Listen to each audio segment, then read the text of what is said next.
وشذني ولا وعبي مرتو وريو عرتي وكواسطو وذني دبا وضدي فلو هكوا والمان إيا وانفوض وقفي عدكي وركانا مجيرو dhalinyarada waxaan leeyahay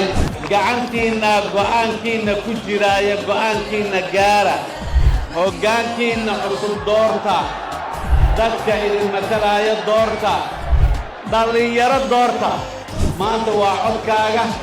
waa go'aankaaga dhalinyaro dooro laakiin codee yay ku gafin fursadaasi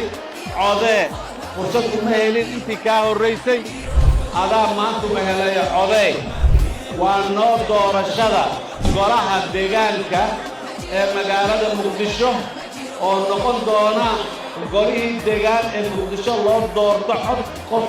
iyo cod ah 57 sano kadib inaan nabadnahay waxaan ku muujin karnaa inaan codayno oo qof iyo cod ku codayna ayaa markhaati waxay ka kacaysaa in deegaanka iyo maxaan ku raadayay magaalada muqdisho magaalada nabad ay tahay kuwa wan man iyo waa wafood waqfiyo codkii warkana ma jiro